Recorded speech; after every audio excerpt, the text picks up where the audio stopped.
Acho que o pessoal tá todo mundo aí no carnaval, né, viajando. É, né? É. Bem, e nós temos o costume de sempre a gente iniciar as nossas atividades sempre com a prece. Até depois a gente pode até falar um pouco, abrir a nossa conversa falando dessa questão, né, da prece, do porquê que a gente faz a prece. Então vamos lá fazer uma rápida rogativa às forças superiores da vida, pedindo o amparo, assistência amiga para a nossa conversa. Isso. Vamos lá, a nossa oração.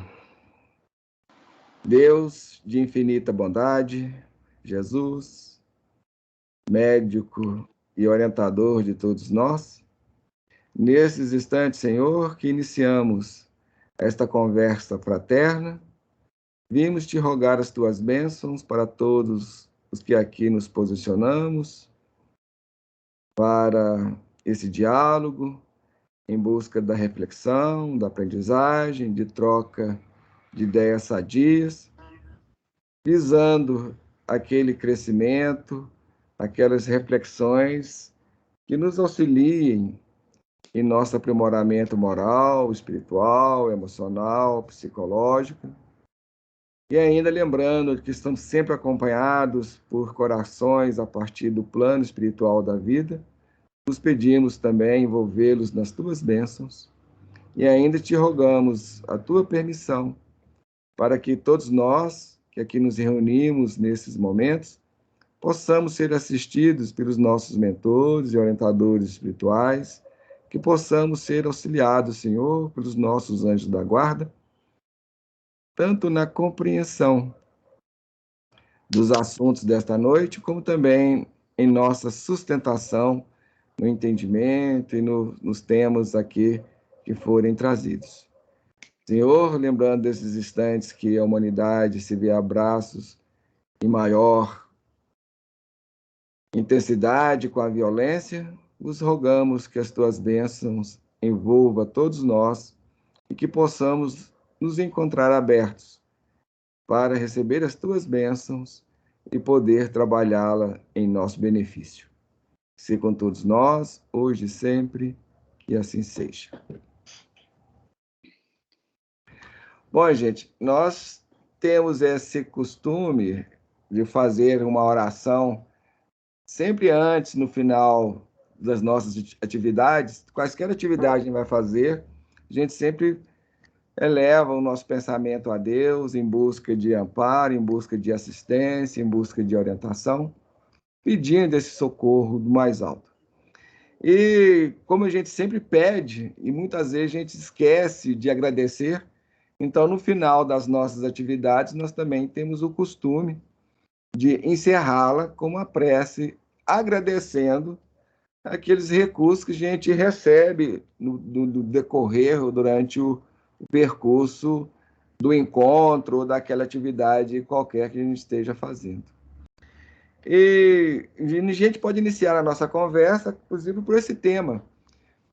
Algumas pessoas, às vezes, têm até me perguntado, escuta, Carlos, você é religioso? Bom, a minha resposta é, depende. Depende do sentido que você dá essa palavra religioso.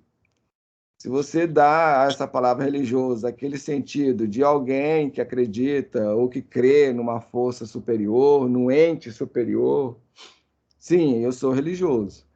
Se você dá a palavra religião aquele significado original que a palavra religião tem, que é de religare, ou seja, uma religação, então a religião no íntimo significa uma religação com a força maior, com o ente superior, isso que nós designamos, as culturas, todas as culturas do mundo, vai falar de um criador.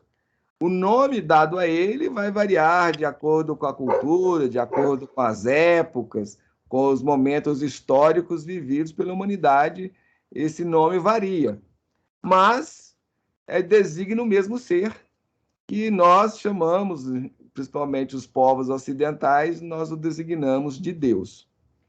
Pode ser qualquer outro, nomes não importam muito.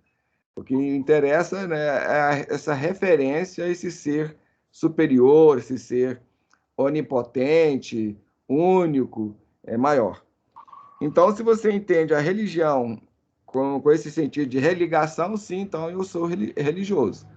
Agora, se você entende, dá um sentido dessa palavra religião, aquele sentido piegas, aquele sentido comum de alguém que recorre a bancos de igreja, ou de qualquer templo, ou de qualquer congregação, numa adoração, às vezes até antropomórfica,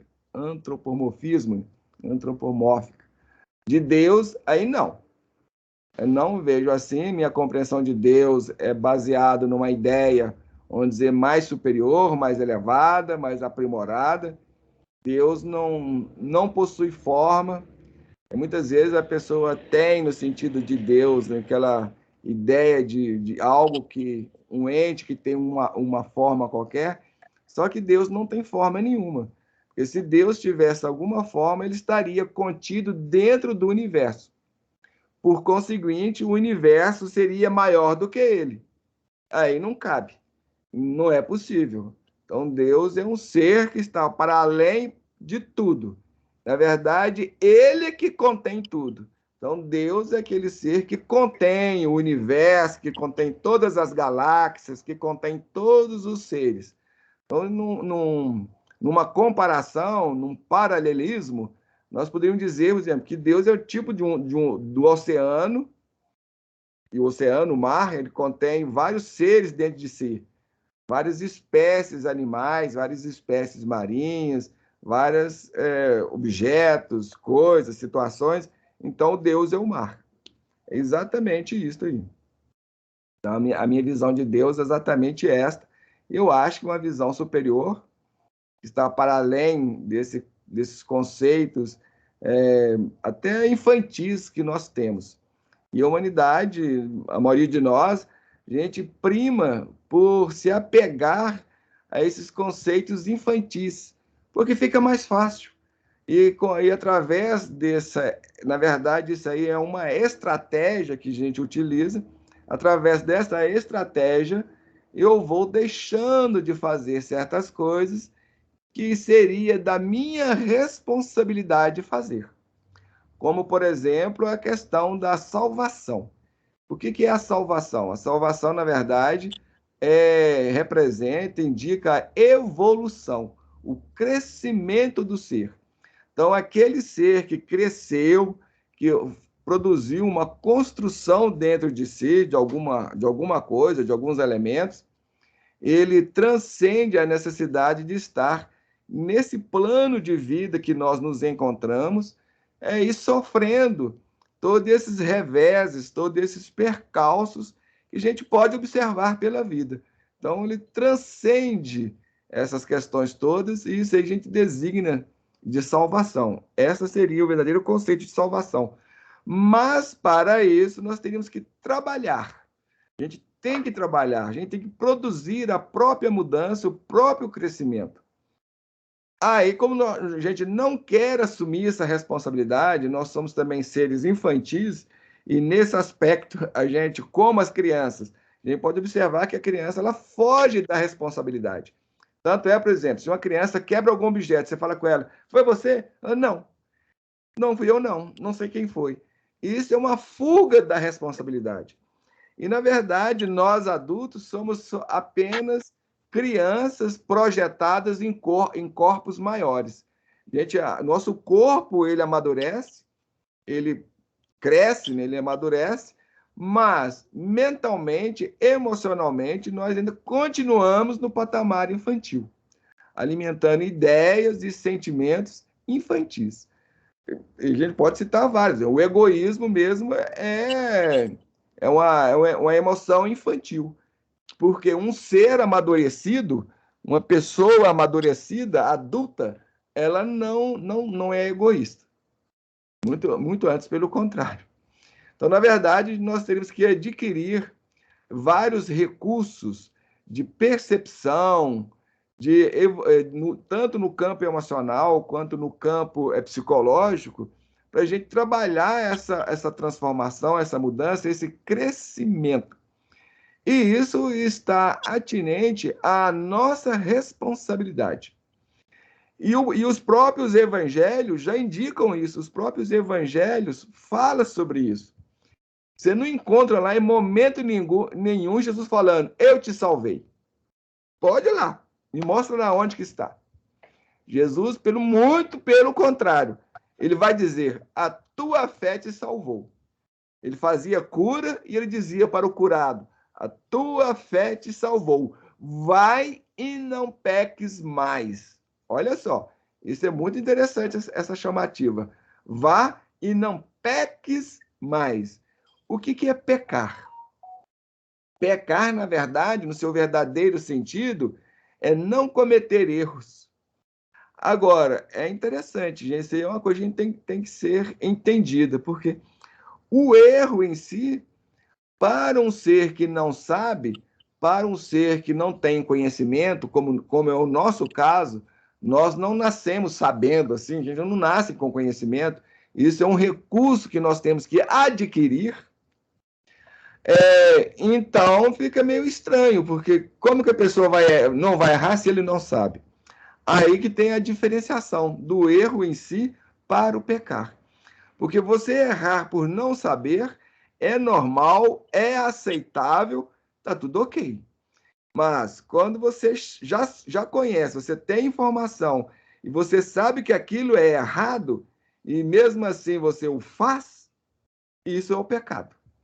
E tem um agravante ainda, principalmente quando esse erro, aquilo que você está fazendo, vai provocar o mal no outro. E o que é o mal? A gente pode definir o mal em síntese, a gente pode fazer uma síntese dessa questão do mal, falando que o mal é tudo aquilo que prejudica o outro de alguma forma ou até a si mesmo. Traz algum desequilíbrio, traz algum conflito, alguma desarmonia que leva o outro ser a ter prejuízos, seja no seu campo físico, material, seja no seu campo emocional, seja no seu campo psicológico, ou seja no seu campo espiritual. Então, ele vai pegar 4 áreas da existência humana, da vivência humana, vamos colocar assim. Daí que, na verdadeira religião, esses conceitos eles vão atingindo uma abrangência, vão atingindo diapações muito acima daqueles conceitos que é disseminado, propagado, é ensinado para pessoas infantis. E as religiões são aquelas propostas, a filosofia, a religião, até mesmo a psicologia, são aquelas propostas que foram dadas à humanidade ou que foram trazidas para a humanidade por alguns expoentes, por alguns seres que alcançaram um nível maior de maturidade ou de percepção, de entendimento, enfim, para auxiliar o todo, a massa humana, a ter esse conhecimento, essas informações e começar a trabalhar a sua própria evolução, o seu próprio desenvolvimento. E é interessante que, nesse aspecto, isso está em nossas mãos. Isto corre por nossa conta. Então, se o ser ele não trabalha, se ele não produz, ele não progride, ele não cresce. Ele vai manter o mesmo patamar em que ele encontra. E você olhando sobre esse aspecto, você vai entender o que é dito lá no Gênesis, quando o homem é expulso do paraíso e Deus diz para ele, você vai plantar e colher, ou seja, tudo aquilo que você vai, a sua sobrevivência, vamos assim dizer, depende do suor do teu rosto. Exatamente isso. Essa perda do paraíso, essa desconexão com Deus, com esse algo superior, ela é reconstruída a partir do nosso trabalho, a partir do nosso esforço, da nossa dedicação, do nosso empenho, e vai para aí afora. A gente vai ter que produzir alguns elementos, algumas coisas para a gente poder conquistar isso, mas está nas nossas mãos. Portanto, Jesus nunca poderia se colocar como salvador de alguém, porque ele não pode salvar ninguém. Então, Jesus, ele é salvador para nós enquanto modelo, enquanto bússola, enquanto direção. É nesse sentido que significa essa expressão, a gente falar que Jesus é o nosso salvador, é nesse sentido. Porque nem Jesus, nem Deus, nem ninguém vai vir nos pegar à força, nos tirar da nossa situação, do estado que nós estamos e nos levar para qualquer lugar que seja. Ou nos forçar em nós um estado de consciência superior ou de maturidade, porque isso é violação do outro. A gente está vendo essa questão aí na guerra da Ucrânia. Aí, né? Um outro lá se dá o direito de entrar. É como se uma pessoa se desse o direito de entrar na sua casa, botar você para fora e falar: a casa agora é minha.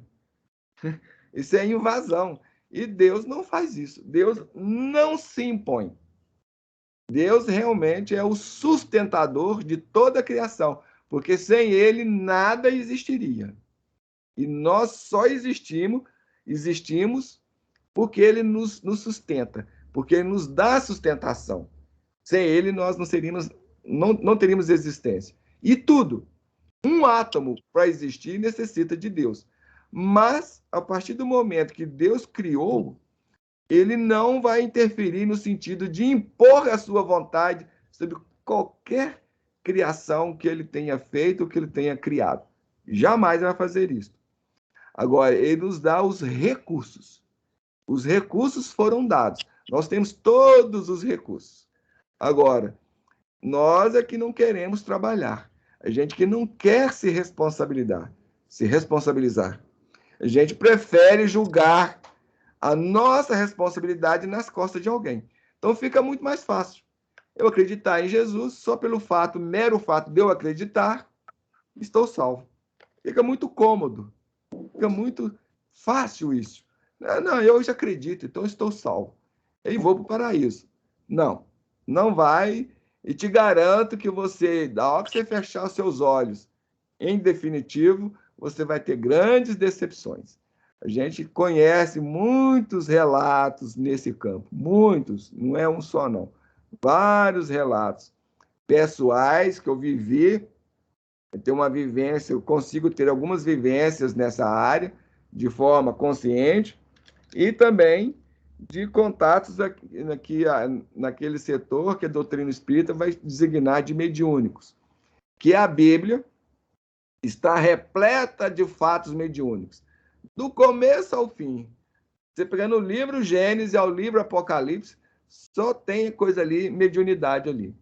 O que foi designado de mediunidade. Paulo, e nos próprios evangelhos, você vai encontrar isso na forma de dom. E no Antigo Testamento também eles fazem referência a essa questão do dom, né, do dom espiritual, que nada menos é do que mediunidade. São nomes diferentes para designar a mesma coisa. Então, não importa o nome que você dê. Por exemplo, na ciência acadêmica, na ciência psicológica, isso é designado de paranormalidade, paranormal, ou percepções paranormais. Por quê? Porque é aquilo que foge do comum, dessas 5 linhas de percepções que nós temos, né?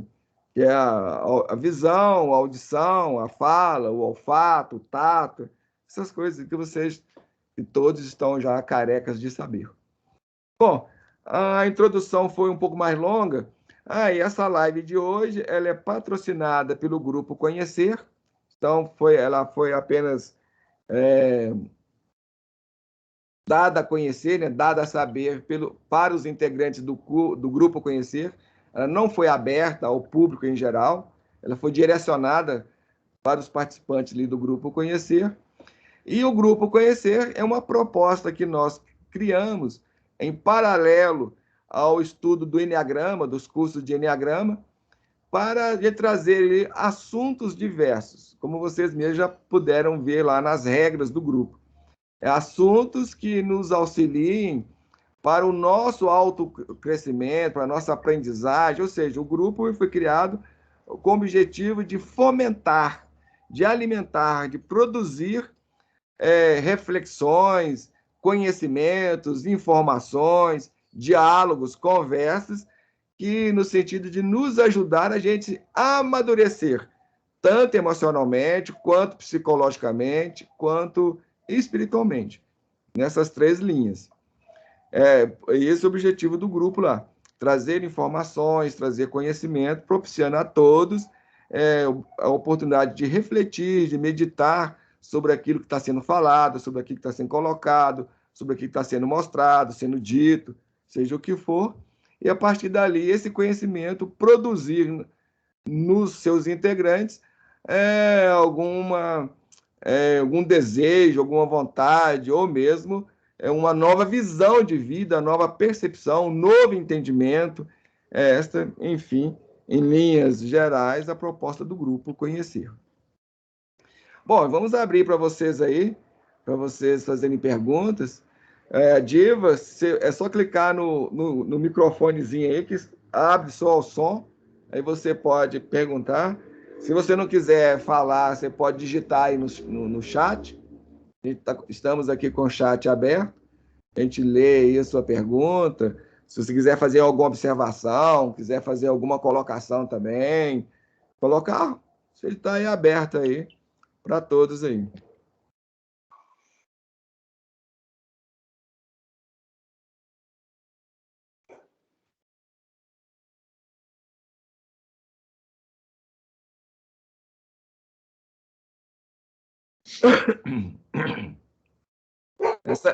Essa visão é até legal, né? Essa visão de modo juntos, né? Eu acho ela bacana pra caramba. Bacana mesmo. Eu gosto dela. Eu e você, cadê o resto? O resto não está aparecendo. A Diva está sem câmera e a Márcia Porto também está sem câmera. Mas elas podem falar, né? Pelo menos falar não é problema, né? As pessoas mais introvertidas têm uma certa dificuldade de aparecer, assim, né? De se mostrar.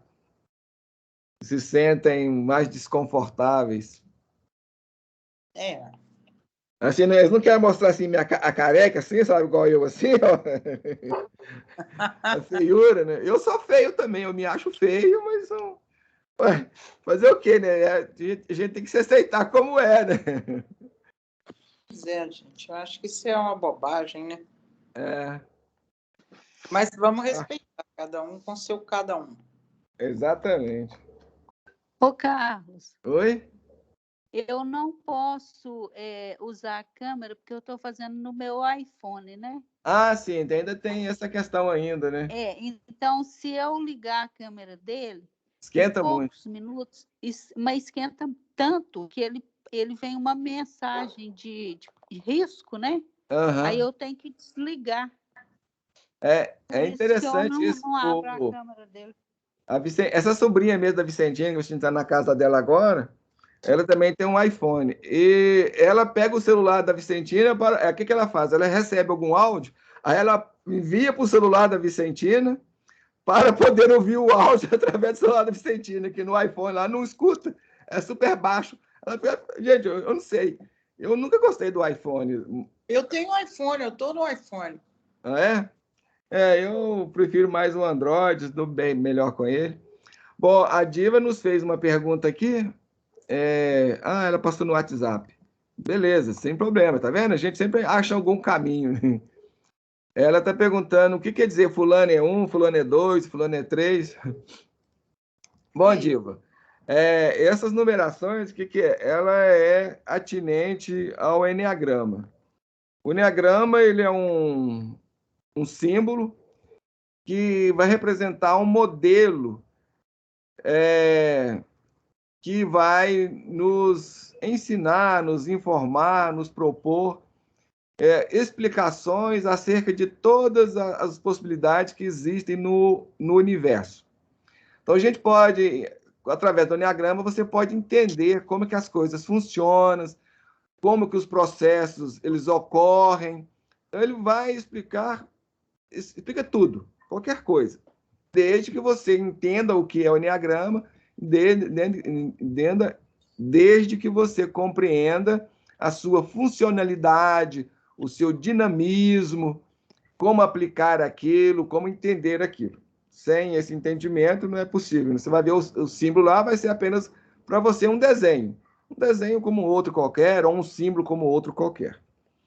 Então, o Enneagrama ele pode ser aplicado também ao estudo da personalidade humana, onde ele vai mostrar, ele vai definir, ele vai trazer as características de cada grupo de personalidades. Então, ele propõe um certo número de grupos de personalidade, de tipos diferentes de personalidade.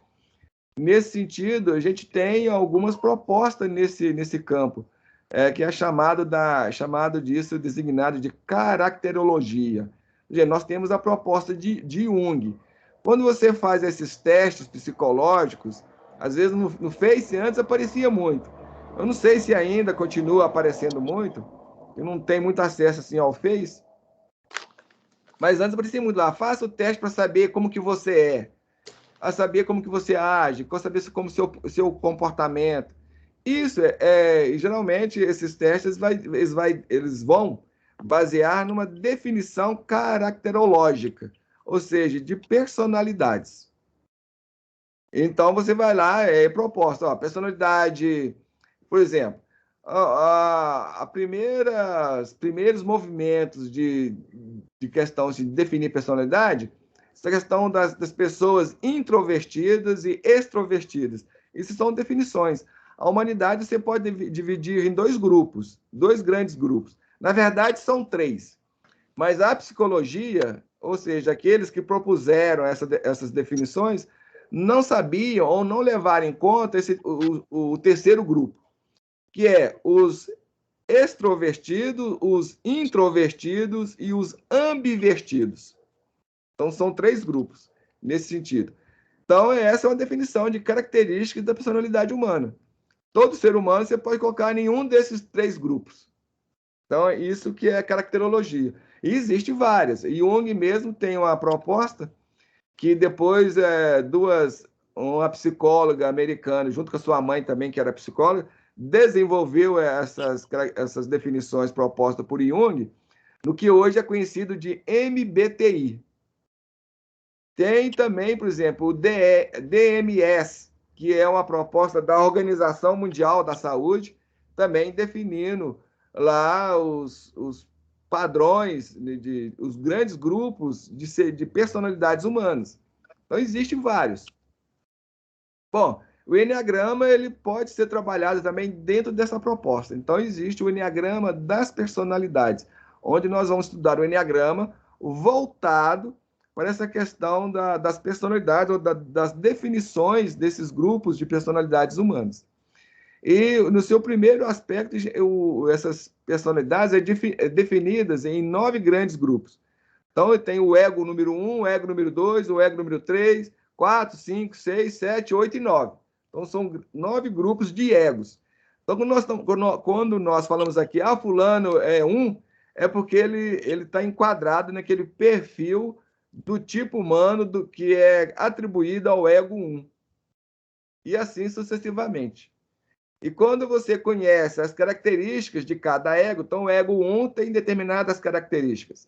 O ego 2, outras características. Cada um deles tem as características próprias à sua pessoa. E o Enneagrama vai definir o modo de pensar da pessoa, o modo de sentir da pessoa, o modo comportamental da pessoa. Então, na verdade, ele faz um verdadeiro rastreio, um verdadeiro mapeamento de tudo que o ser humano é, a nível psicológico, emocional e comportamental. Comportamental no nível social, no nível das relações, das interações humanas, em tudo isso. Então, é uma verdadeira psicologia, um verdadeiro estudo da psicologia humana. Então, é nesse sentido aí. Não sei se eu consegui explicar para você direitinho aí. Qualquer outras dúvidas, qualquer coisa aí, se não ficou claro, ou algum ponto aí que não tenha ficado muito entendível aí, você coloca lá no WhatsApp lá que a gente vai explicando aqui. ou tentando explicar, pelo menos. Né? Ah, que bom. Então, fico feliz aí que você tenha alcançado aí. Eu tenha conseguido, né, explicar a contento aí para você.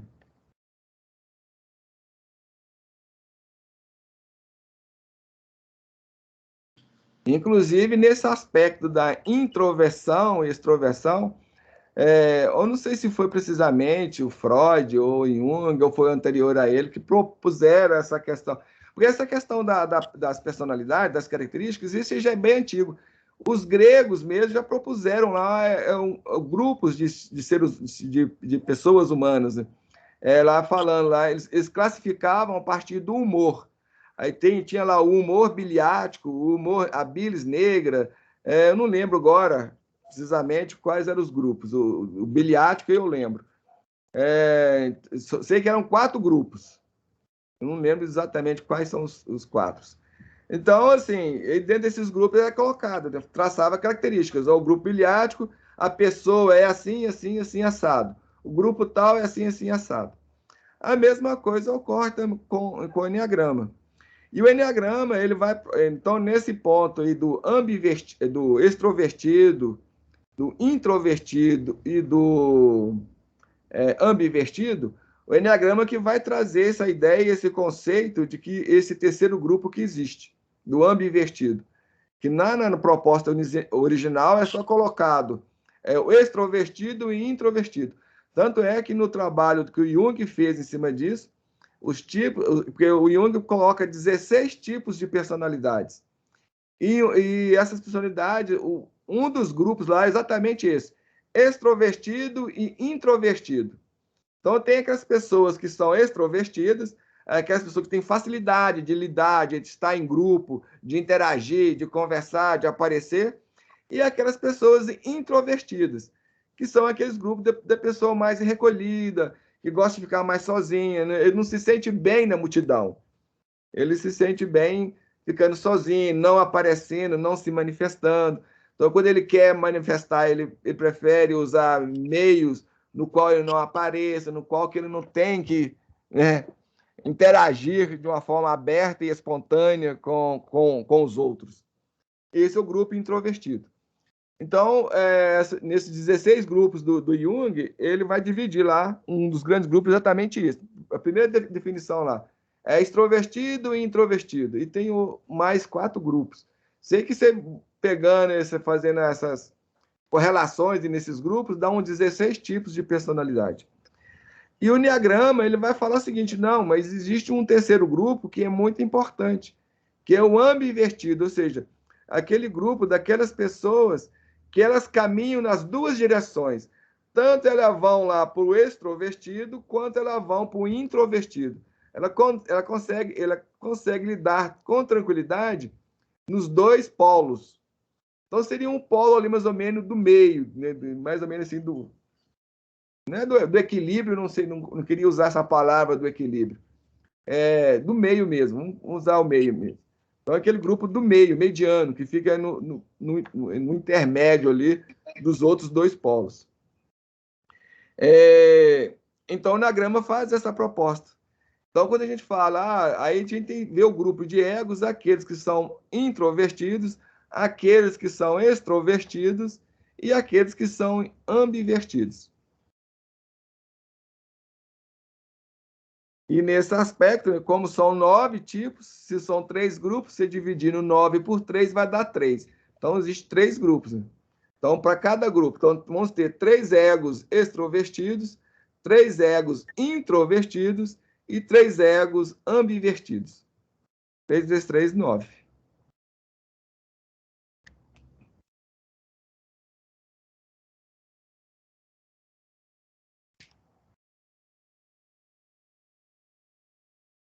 Alguma outra? Nós estamos falando lá da questão da prece no início, enquanto vocês vão aí pensando numa pergunta que vocês queiram fazer, alguma colocação ou observação que vocês queiram colocar. A gente está falando da prece, e por que nós temos, então, esse costume, tem esse hábito ou esse modo de ser, né, de fazer prece antes das atividades, no final delas. Paulo vai colocar na sua carta aos Hebreus, exatamente no capítulo 12 da carta aos Hebreus, ele vai colocar que nós sempre estamos envolvidos ou envoltos por uma grande nuvem de testemunhas. E a doutrina espírita, dos conhecimentos que eu tenho, do que eu já estudei, porque eu já coloquei aqui para as meninas, a Valéria, a Márcia, mais ou menos, sabe, aí, porque lá elas fazem o curso do Enneagrama, e no início do curso lá a gente fala sobre né, eu falo sobre mim, uma pequena biografia a meu respeito. Então, aí eu falei, como coloquei para elas lá, eu sou uma pessoa que já estudei muito. Eu comecei estudando a Bíblia, então estudei várias linhas de pensamento, estudei sobre as religiões da Índia, estudei sobre o budismo, estudei sobre esoterismo, sobre o ocultismo. Então eu li as ideias da Madame Blavatsky, as ideias até na área de xamanismo, eu li muito Carlos Castaneda e outros autores nessa área xamânica. Fiz experiência em todos esses campos. Estudei rosacrucianismo, maçonaria. Se eu for falar aqui, eu vou ficar até amanhã falando. Então, vi muita coisa. Eu estudei muita coisa, participei de muitos grupos nessas áreas todas aí. Já fui em templos budistas. Na própria, com meus 14, 13, um pouco antes, dos meus 12 anos, mais ou menos. Aliás, assim, pegando lá em Coromandel, uns 10 anos, bem que foi mais espaço, dos meus 10 até os meus 14 anos, eu fui na maioria das igrejas que se dizem cristãs. Eu fui porque eu nasci numa família presbiteriana. Então, a gente foi batizado dentro da igreja presbiteriana, frequentava a igreja presbiteriana, e aquilo ali começou assim, não... Tinha algumas coisas que não me agradavam, tinha algumas coisas que eu vi que estava errado, que eu não concordava. Então, já desde pequeno, eu fui meio revoltado. Então, eu fui assim, eu vou na igreja católica para saber como é que é lá. De repente, lá está melhor do que aqui. Então, eu fui na igreja católica, eu fui na Assembleia de Deus, eu frequentei a igreja batista, eu frequentei os testemunhos de Jeová. Então, assim, só no campo religioso ocidental, né, que se dizem cristão. Então, só vocês terem ideia. Então, eu mandei nessas coisas todas. E depois, né, então, eu fui também, né, mais tarde, lá, depois que eu passei pelo esoterismo, pelo espiritualismo, pelas religiões da Índia, pelas culturas lá, algumas coisas de ideias da cultura muçulmana, como o sufismo. Vi pouca coisa acerca dos derviches. Então, eu estudei várias linhas religiosas, filosóficas, abordei um pouco a própria filosofia mesmo, fui atrás da filosofia, estudei parapsicologia, estudei ufologia, os cambal, dizia uma amiga minha. Você estudou os cambal? Eu falei, exatamente.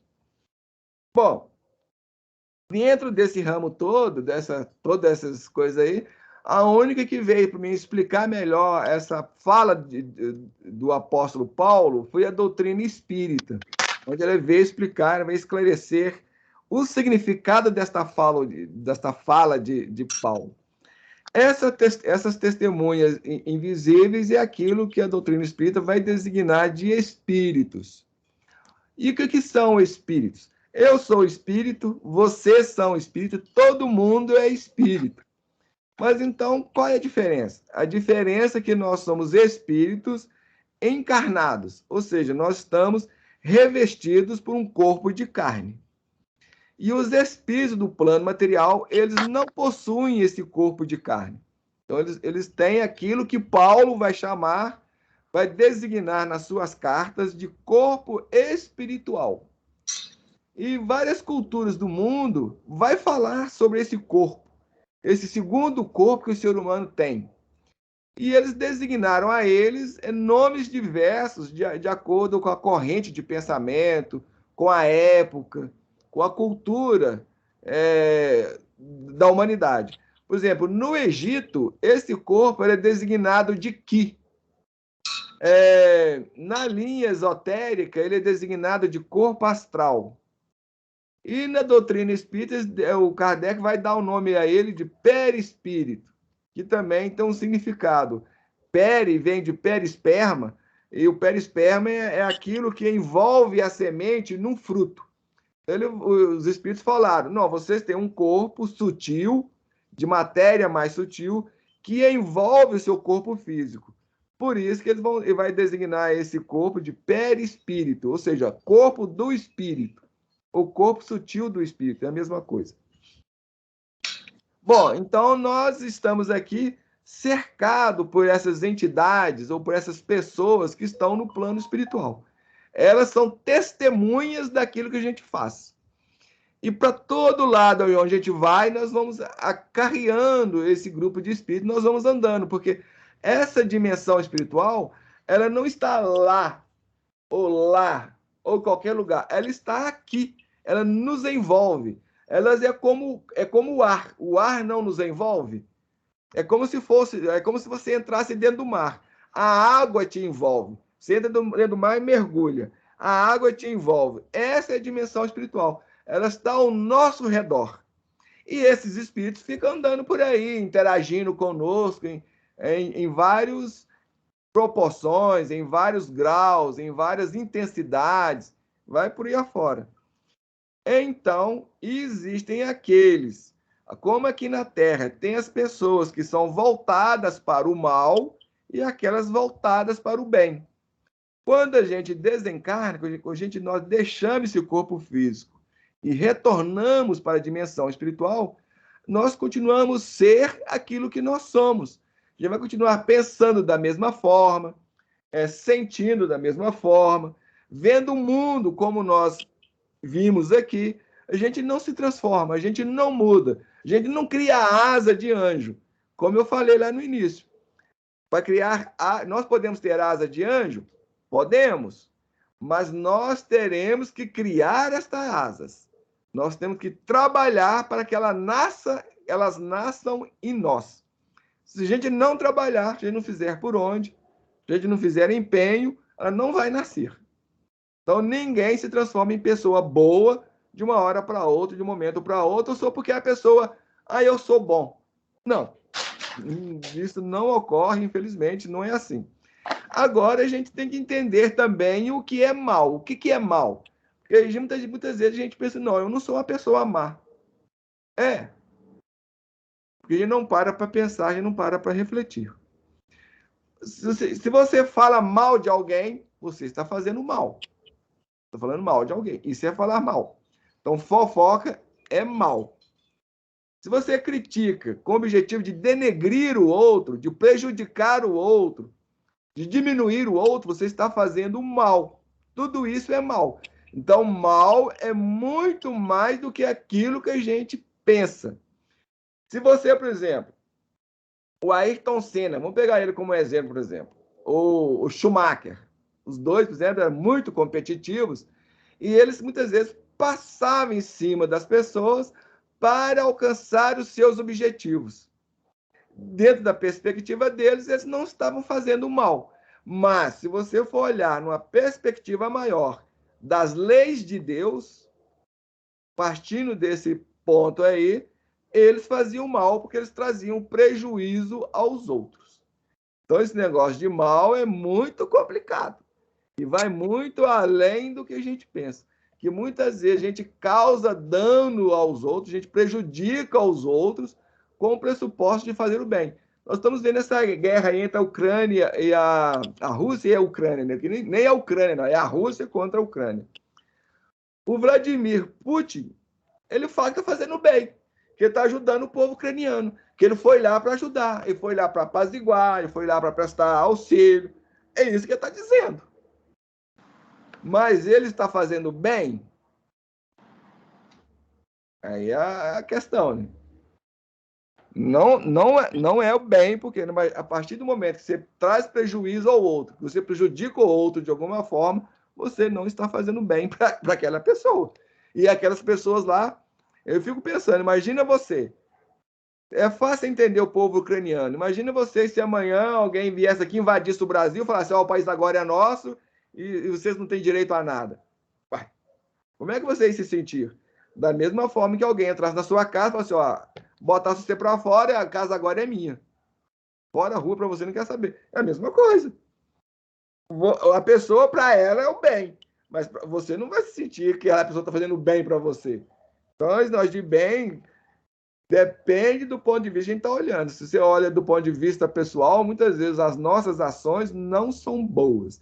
E muitas vezes a gente faz muito mal para os outros, a gente prejudica os outros de diversas proporções, e ainda quer o direito de chegar no céu, ser recebido por Jesus, ser recebido por Deus, ou ir para o paraíso, ou ir para um lugar bom. Como? Se você deixou atrás de si muita gente chorando, triste, magoada, chateada, decepcionada.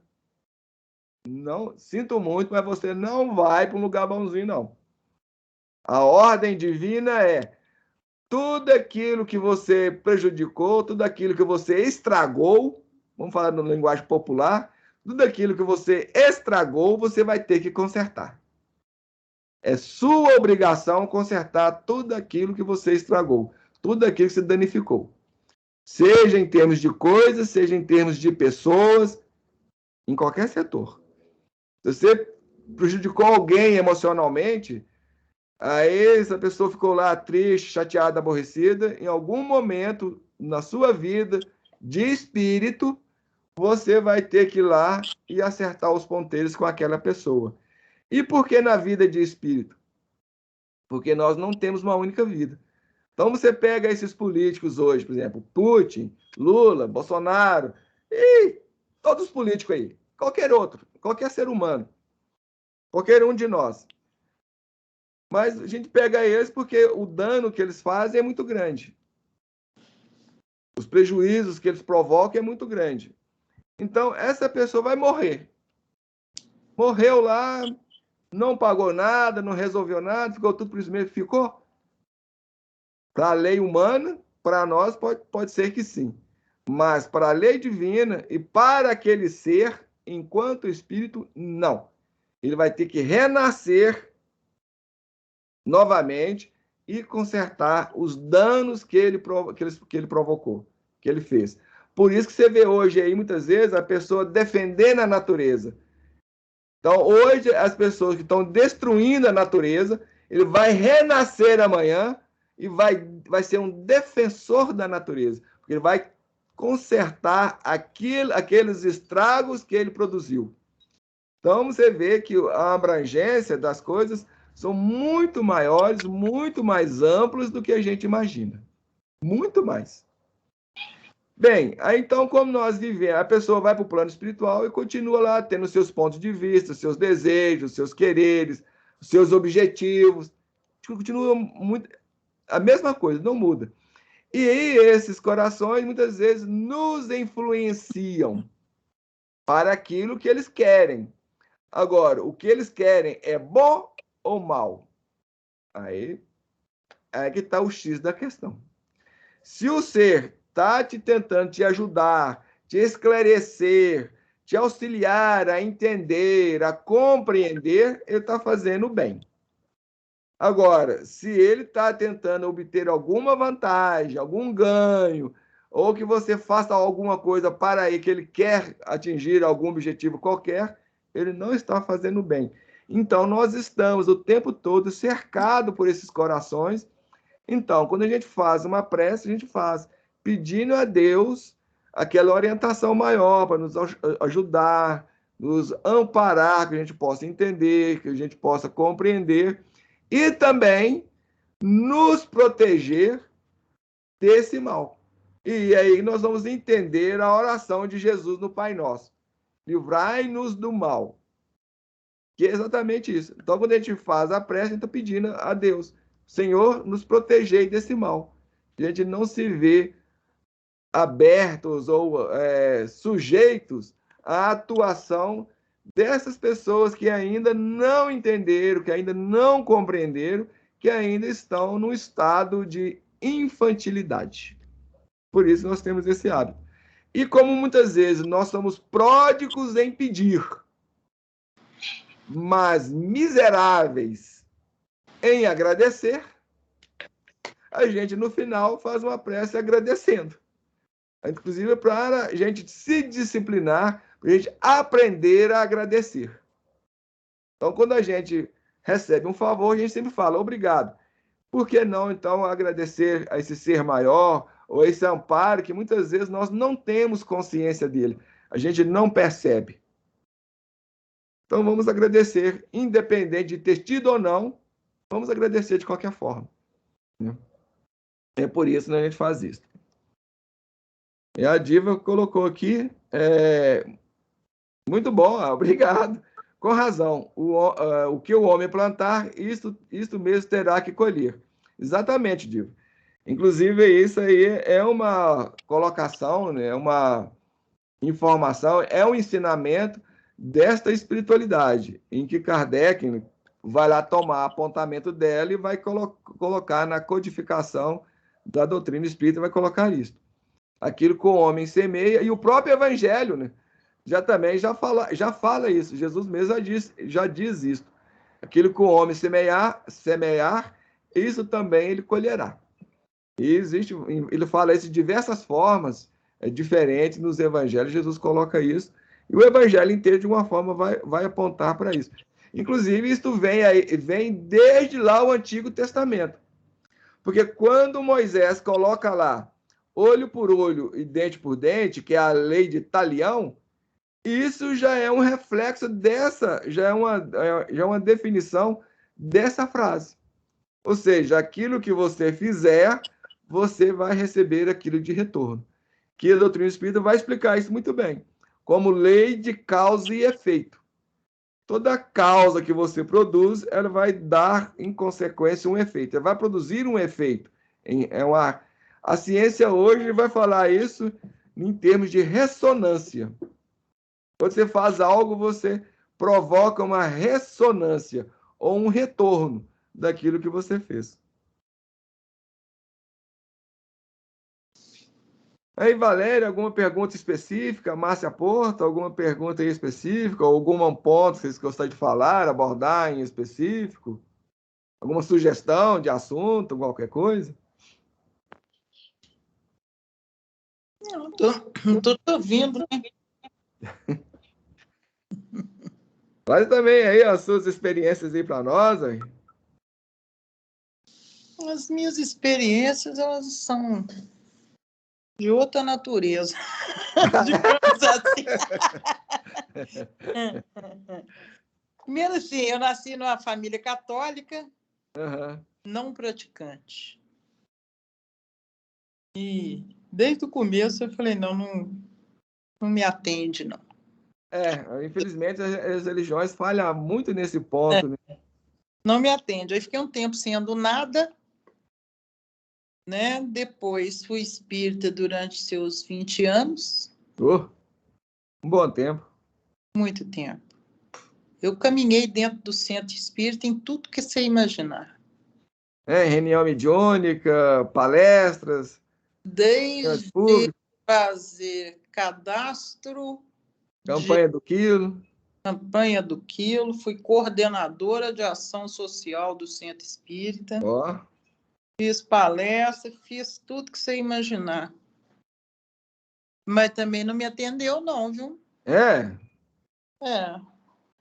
Gente, infelizmente, né? Tudo aquilo que o ser humano bota a mão. Sabe o que eu acho que tem dentro do Centro Espírita que me decepcionou, tanto quanto na Igreja Católica? É que as falas, elas são muito da boca para fora. Né? Sim. Mas nas ações, as pessoas, lógico que tudo isso tem exceção, né? Sim. Então, assim, em geral, né, embora eu não goste de generalizações, eu acho que generalização é sempre o primeiro pecado da fala, né? Mas eu acho que, assim, as pessoas, elas se escoram em determinadas, vamos dizer, práticas religiosas, que, na verdade, são discursos, né? Para se esconder delas mesmas, enfim, Sim, né? sim. Então eu vejo muito isso. Aí eu falei, não vou ser isso também, não. E aí eu me afastei, entendeu? E aí falei, não, vou em carreira solo aqui. Nisso eu já tinha conhecido um bocado de esotéricos, trabalhei um pouco na linha indiana, trabalho até hoje, né? Faço o Ho'oponopono, que é havaiano, tem nada a ver, né? Então eu caminho nisso, bem dentro da linha do Religare, entendeu? Na linha do Religare, sem nome, não botei nome, não é isso, nem aquilo outro. Ligação com o divino, que eu tenho a minha proposta de sair desta encarnação melhor do que eu entrei. Entendeu? Então, é essa a proposta que eu tenho, né? Que é uma coisa minha, uma decisão minha também, né? Que ninguém me pediu isso. Né? Eu senti essa necessidade, comecei a ver, olhar para dentro de mim mesma, enxergar o que eu podia melhorar. Algumas coisas eu já enxergo, outras não. Entendeu? Outras eu estou longe. Às vezes eu me sinto pequena, às vezes eu já sinto que eu estou bem, caminhando bem dentro daquilo que eu quis caminhar.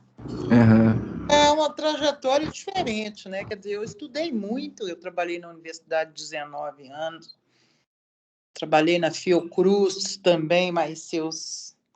Então você chegou a ser funcionário da UFMG? Eu trabalhei na universidade 19 anos. Trabalhei Sabia, na não? escola de veterinária. Ah, tá. Montei a área de RH da escola de veterinária, depois fui para a CPPTA. Fui representante técnico administrativo da CPPTA durante um tempo bom. Eu tenho uma trajetória grande na universidade, a universidade me ensinou muito.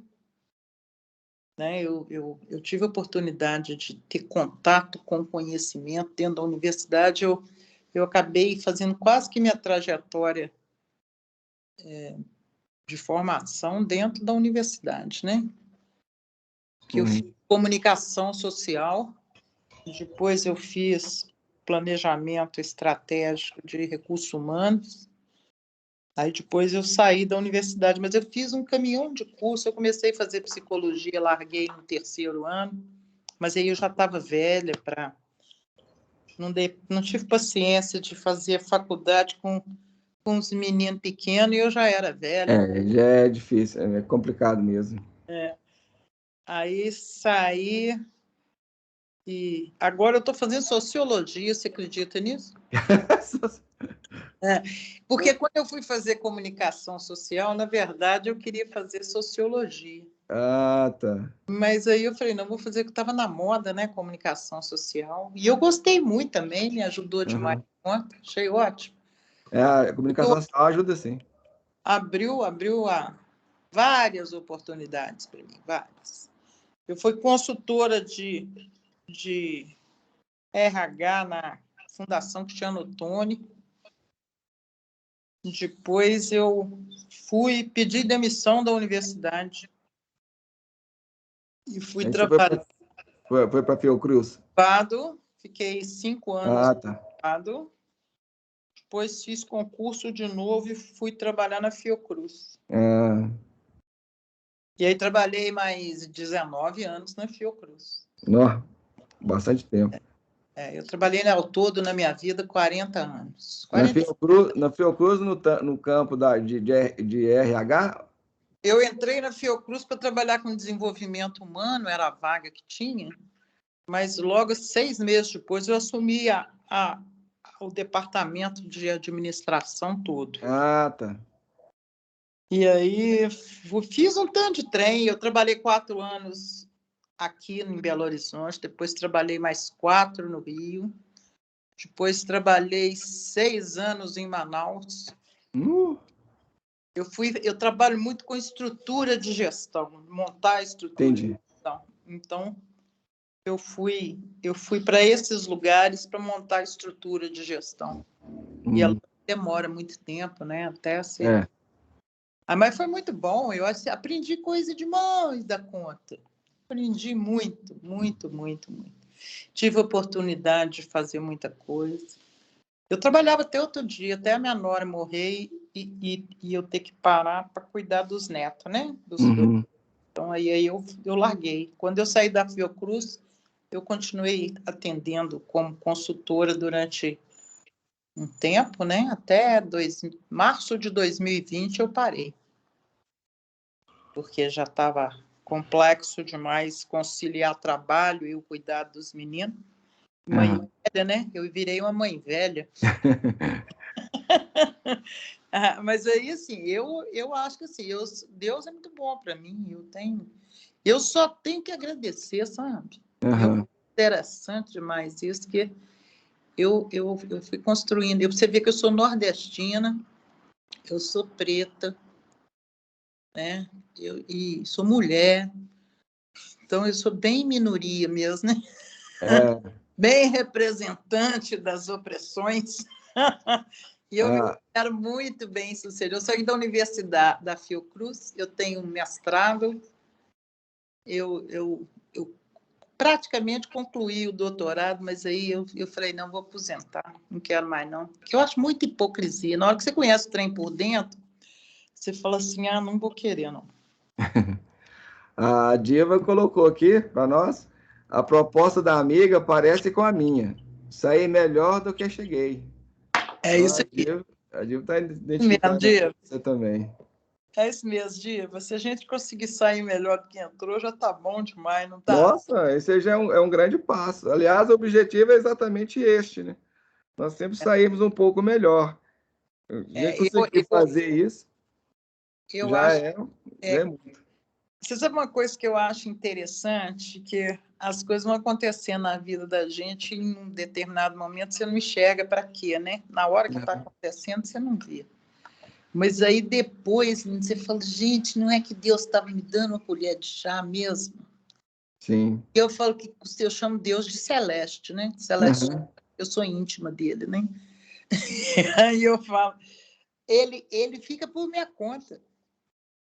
Sabe como? Eu acho assim muito legal, porque depois de muito, tipo assim, 10 anos, quando eu fiz concurso para a universidade, eu fiz para a universidade para Fiocruz.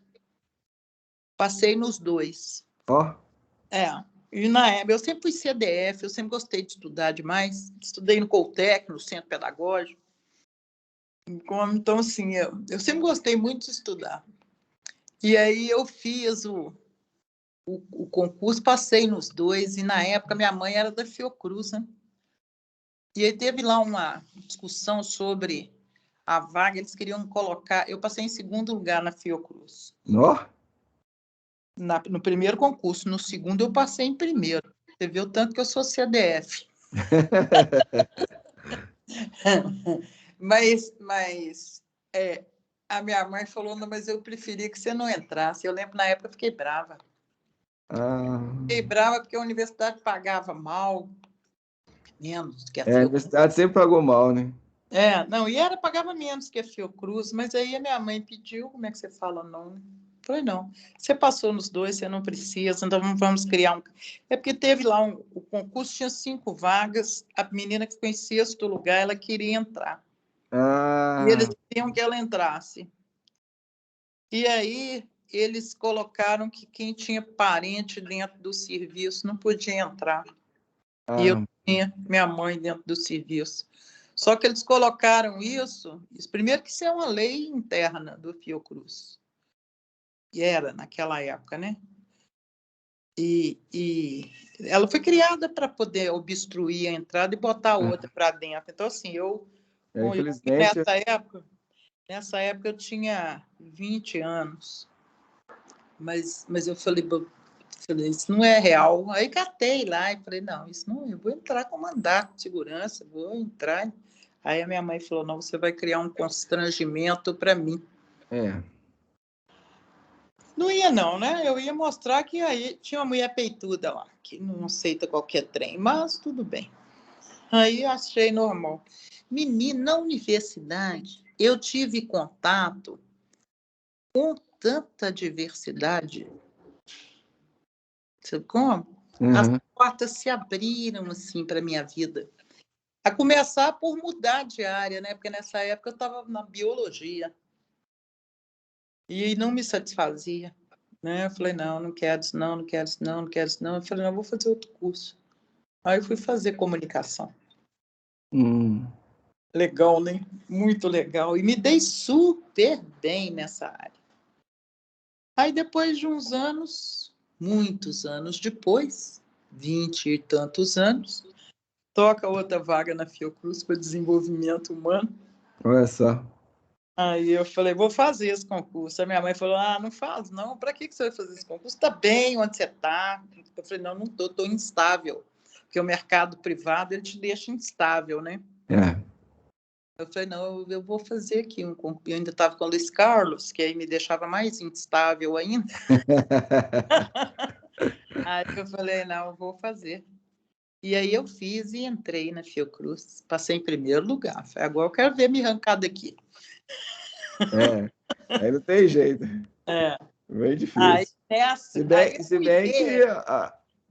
Se bem a Vicentina tem uma sobrinha que ela passou em primeiro lugar no concurso aqui alguma coisa que é ligada na área do aeroporto. E eles tiraram ela. Mas era público? É. É. O povo até aconselhou ela a entrar com mandato, essas coisas, mas acabou que ela passou na Petrobras. Se entrar, vai, tá? E a Petrobras era bem melhor. Aí tudo bem. Aí tudo bem. Mas, assim, para mim, hoje é que eu entendo por que nessa época que eu não entrei na Fiocruz, Deus estava me dando N oportunidades de crescimento e de conhecimento. E depois ele ainda fez questão de eu entrar na Fiocruz e falou assim, olha que meleca que você ia pegar, você ia querer. Porque, assim, a Fiocruz ela é uma instituição muito bacana do ponto de vista da finalidade dela mesmo, né? Trabalhar com saúde é sempre muito bom e ela tem um viés bem comunitário mesmo, né? Saúde pública e tudo mais, é uma instituição séria. Só que ela é bitolada como a ciência mesmo, né? É aquela coisa hermética, né? Mas você, te fazendo um corte aí no que você está falando, aproveitando um gancho aí do que você diz, que eu acho que é muito importante, interessante a gente falar aqui, tratar um pouco sobre isso. Essa questão dos nãos que a gente recebe da vida. Pois é. E nós temos um entendimento, né? A gente tem uma visão errada e distorcida sobre isso. E quando a gente recebe o não, a gente não se sente bem. Inclusive, a gente pode até observar isso hoje em relação aos pais, por exemplo, na dificuldade que eles têm de falar não para os filhos, que é uma forma de suprir ou de não fazer, não dar ao filho aquilo que a própria pessoa recebeu. Só que muitas vezes o não ele é necessário, o não é tão necessário quanto o sim. E quando a vida... mas eu acho que assim, você tem o não. Eu acho que todo não ele tem que vir acompanhado de um porquê. Você entendeu? Eu criei meus meninos assim, sabe? E não arrependo, nunca dei um tapa num filho meu, pra você ter uma ideia. E são dois meninos que eu fico feliz de tê-los. Mas todo não que eu disse e digo até hoje, entendeu? Não quando é preciso, mas os nãos vêm acompanhados do porquê. De forma que seja possível o indivíduo entender e fazer alguma coisa boa para ele com aquele não, entendeu? Agora, assim, os nãos que eu ganhei da vida, os que eu compreendi, eu agradeço. Agradeço sem ter sido bom ou não para mim, a princípio. Né? Porque, no mínimo, eu aprendi como não fazer. Entendeu? Eu acho que o grande aprendizado da gente com as coisas ruins nesse caminho eu não vou mais. Sim. Entendeu? Eu acho isso muito, muito legal. E eu trabalhando com desenvolvimento humano, né, que foi a minha pegada no trabalho, Nossa, eu achei isso muito bacana. Porque, primeiro que você não desenvolve ninguém, né? O indivíduo é que se Sim. desenvolve, né? Ninguém desenvolve. A gente pode proporcionar ferramentas, condições, orientação, esclarecimento, Acho que o que a não gente material. mais, eu acho que a gente mais pode proporcionar profissionalmente é o processo de reflexão, né? Que o indivíduo refletindo ali de uma forma que o máximo que você pode fazer, e se você fizer bem feito, o resultado é certo, é conduzir esse processo, né? Agora, a decisão de vou mudar sim ou não é do indivíduo, Sim, com certeza. né? E muitas vezes eu vejo que, assim, eu na minha vida profissional, em determinados momentos, eu demiti, né? Eu lembro que eu demiti um cara lá na universidade, depois de muitos anos, ele foi lá, né? Eu falei, conta, cara, ele era alcoólatra, esse cara. E aí, depois de uns 10 anos, ele foi lá na universidade, falou assim, eu vim aqui que eu quero conversar com você. Mas outra pessoa, completamente bem vestido, limpo, cheiroso, conversando bem. Falou, eu vim aqui te agradecer. Se você não tivesse me demitido, eu não seria essa pessoa que eu sou hoje. Uhum. Entendeu? Então, eu falei assim, gente, então o mote é esse mesmo. Né? O não, ele é necessário, né? Não Eu tem falei, como a você gente viver permite sem o não. você passar a mão. Eu lembro assim, dos meus filhos, eu falo, não passa a mão na cabeça, meu irmão. Entendeu? Não passa a mão na cabeça. Eu lembro, criei o monstro da borracha quando os meninos eram pequenos. Eu agora uso nos netos. O monstro da borracha, ele falou essa letra, o monstro da borracha adora letra feia. A barriga dele ronca quando ele vê uma letra feia. Aí eu apagava a letra. Falou, faz de novo. O moço da borracha está com fome. Quer dizer, uma coisa lúdica. Uhum. Os netos hoje, os lá dos Estados Unidos que eu estava agora, eu falei, não, vocês conhecem o monstro da borracha? Aí contei a história do monstro da borracha, que ele come, tarará, né? Uhum. E a pequena tem 5 anos. E ela é boa na escola, tem uma letra bonita. Aí outro dia ela fez uma letra feia e falou assim, Teté, eles me chamam de Teté, né? Uhum. Teté, acho que eu fiz uma comida para o monstro da borracha. Gostei dela. Falei, deixa eu ver. Olha mesmo, ficou com fome. Barriga Esses roncando. meninos de Aí eu hoje faço estão barulho. fáceis, não. Faço barulho do ronco da barriga do monstro, né? Aí eu apaguei, ela fez de novo. Linda, maravilhosa. Então, assim, eu achei muito legal, que pegou o espírito da coisa, né? Quer dizer, ela mesma criticou, ela mesma já viu que, né? Achei muito legal. E os meninos, assim, o Luca, meu filho mais novo, esse que mora fora, Uhum. ele fazia os cadernos dele, eu apagava, tornava apagado, por fim o caderno era inapagável. Eu falei, agora você vai passar limpo, você vai passar limpo o caderno todo, na hora que você acabar, você sai. Mas é muita coisa. Eu falei, eu sei, e é mesmo. Eu ia ficar com a preguiça danada de passar esse caderno todo limpo. Ainda bem que os meus cadernos são tudo bacana. Então, como ele passava limpo, xingando, não sei o que, falei, tá bom não, ficou bom não, vai fazer de novo, né, lógico. E assim, com a paciência de Jó, sabe? E ele hoje, às vezes estava bravo lá com o filho dele, ele falou, que é isso? Você está bravo com o quê? É genética que esse menino tem. Não é? Com certeza. Eu vi aí, foi a Diva que disse que a gente colhe o que planta, né? Uhum. A natureza ensina isso pra gente. Sim. Você planta uma semente de banana, nasce banana. Se você plantar morango, é morango, não tem diferença. A natureza ensina isso. Verdade. Mas, voltando à história do não lá, é interessante, sim. Lógico, nós temos, muitas vezes, a gente tem condições de explicar o não, ótimo, né? Mas, em relação à vida, a vida nos dá o não e não explica. Ela deixa por nossa conta a aprendizagem, o trabalho de entender, de procurar entender. Aí, como a gente não tem, é aquilo que a gente está falando no início lá, devido à nossa mentalidade infantil, e a gente também não quer muito assumir as responsabilidades, e às vezes também a gente não sabe, né, por falta de conhecer por falta Ou de não olha saber. com olhos de ver, né? A gente não. Olha com olhos de ver, não é isso? Como a Isso gente eu acho. desconhece, a gente muitas vezes não compreende, a gente entra naquele processo de desagrado, de insatisfação, né? E só que igual esse rapaz mesmo você colocou no seu exemplo aí. Lá na frente é que ele foi entender e veio lá até você te agradecer pelo não que ele recebeu em algum momento. E assim, mas era uma beleza esse menino, né? E a gente resolveu fazer, eu e uma amiga minha, que hoje está no Hospital das Clínicas, nós resolvemos fazer um trabalho, por causa desse cara, nós resolvemos fazer um trabalho direcionado para o alcoolismo dentro da universidade, né? Que é enorme, né? Não sei se ainda é. E nós conseguimos um sucesso bom com esse trabalho, por causa do tipo de acolhimento, entendeu?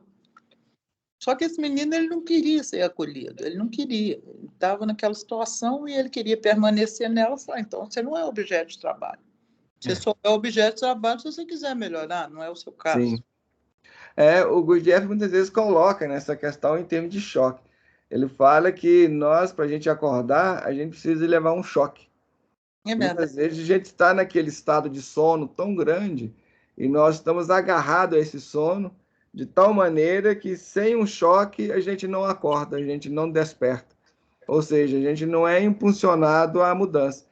E a dor, na vida, a dor tem exatamente esse papel, exatamente essa função, né? De dar um choque na gente para a gente acordar. Você pode ver que a maioria das pessoas, é lógico que tem exceções, mas a maioria é a que passa um processo de dor muito grande, ela acaba mudando seu ponto de vista, seus paradigmas, sua maneira de ver as coisas, de compreender, de entender, abordagem, tudo. Agora, é óbvio que existem aquelas que caem na revolta, né, que caem na resistência. Grande, assim, né? Um grupo muito grande desse jeito. Só que aí vem um segundo elemento que o Gurdjieff também falava. Ele dava o nome a ele de Eropas, o senhor Eropas, que em referência ao tempo. Aí vem o tempo. Quando a dor não consegue falar de imediato, o tempo vai dar sustentação a esse professor da dor. Então, com o tempo, só com o tempo é que o ser vai aprender. Por isso que, quando se fala de reencarnação, principalmente nós aqui, de uma forma geral, a gente atribui isso à doutrina espírita. Só que a reencarnação, ela é muito mais antiga. A encarnação, ela surge e aparece como conceito, como ideia na humanidade. Nossa Senhora, a gente não sabe nem data para isso. Aliás, assim, todos os povos eram reencarnacionistas. Eu Inclusive até acredito que, intuitivamente, a gente tem isso como um pressuposto, né? Porque você fala assim, pô, não pode ser só isso. Sim. Não é isso? Não Porque pode ser só isso. ficaria meio ilógico, né? Fora de propósito, né? Quer dizer, eu nasci, por que eu nasci assim e o fulano nasceu assado? Exatamente. Deus é o mesmo para todo mundo. Se ele é amor, se ele é bom, ele tinha que botar em condição de igualdade. Mas se a gente for ver bem, né, o conceito de Deus, até hoje ainda, você vê, nós estamos no século XXI, aí o pessoal fala assim, não, mas que absurdo, está tendo uma guerra aí. Aliás, essa guerra não é a única que existe no mundo, existem outras guerras aí no mundo. Mas essa está tendo assim, uma proporção maior e devido ao uma peso... mídia maior, né, o Carlos? Porque não, não é até que a mídia é maior, não. Tem outras guerras aí que a mídia não noticia. é porque não interessa, economicamente não interessa. Exatamente, essa que é a questão. É porque essa guerra aí, os impactos econômicos dela, sociais... Não interessa por causa do poder financeiros que ela representa. Aí Agora, você também fala assim, você é a favor da Ucrânia ou da Rússia? Eu falo, não sou a favor de ninguém. Eu acho que cada um está cumprindo o seu... Eu sou contra a guerra, primeira coisa. De qualquer lado. Segundo, você tem uma história aí que isso não começou com o A ou B. Tem uma história que levou para isso. E a história sempre tem dois lados, né? Então, eu acho que quem sou eu para julgar, né? Quem está certo, quem está errado. Eu acho que todos os dois estão errados porque tem guerra. Se tivesse tido um entendimento do conflito antes de deflagrar a guerra, não seria necessário. Assim como não é necessário. Mesmo com o conflito não resolvido, o conflito é melhor do que a guerra. Entendeu? Agora, eu acho que, sim, a Ucrânia não é santa, né? A Rússia também não é santa, né? E o foco nesse conflito, ele é meramente de interesse econômico, entendeu? A Europa em pânico, porque é dependente da Rússia, né? Os Estados Unidos em pleno voo de bico para baixo, né? Do ponto de vista de ser potência mundial, continuar sendo potência mundial. Porque você está vendo a China isso indo de vento em popa na derrocada da supremacia americana, né? E se aliar à Rússia, controla a Europa. Então, assim, não agrada ninguém, lógico. Uhum. E aí a mídia se... Concordo que você está colocando essas coisas que você está observando aí. Só eu divirjo um pouco no sentido assim, de que do início que você fala, não fico no lado e no outro. Eu vejo assim, não importa os conflitos que eu tenha entre eu e você, não importa quais que sejam, não interessa qual o conflito, qual a história, qual o nível de amizade que nós temos, isso não me dá direito de invadir a sua casa, assim como não te dá o direito de invadir a minha. Então, a partir do momento que a Rússia invade aquele estado ali, não importa as razões, os motivos, ela já se colocou na posição errada. Só que ela foi... Engasguei com isso. Ó. Sabe o que é isso? É boldo. Ah, tá. Eu adoro tomar extrato de boldo. Uhum. Infelizmente, todos os conflitos que existem no seio da humanidade, inclusive seja conflitos pessoais, dentro da família, relacionais, no serviço, no emprego, profissionais, no trânsito, sociais, em qualquer área, isso é movido e tem causas e origens no nosso baixo nível evolutivo que nós nos encontramos. E lógico que dentro desse aspecto aí, a humanidade, a gente tem várias ordens de evolução, né? Níveis de evolução do ser humano. Cada ser, cada pessoa está num determinado patamar, determinado nível, determinada condição. Mas, pegando o melhor de todos, a gente está num nível ainda tão baixo que a gente não consegue ainda trabalhar o respeito pelo outro ou tentar procurar resolver as coisas em cima da paz. Infelizmente, nós não estamos nesse patamar ainda. E esse nível, baixo nível de evolução, ele advém de diversos fatores. Vem pelo fato lá de toda ajuda, auxílio que o alto, a gente pode designar de Jesus, de Deus, sei lá o que for aí, não importa o nome que a gente dê a isso, dirigem a humanidade para nos ajudar a crescer, a gente também se recusa. E de imediato, igual por exemplo, Jesus, ele veio com uma proposta totalmente nova, que nós fizemos? O matamos. Depois existe o movimento de pegar isso e usar isso em benefício próprio. Onde está falando lá, da questão lá das casas espíritas, né?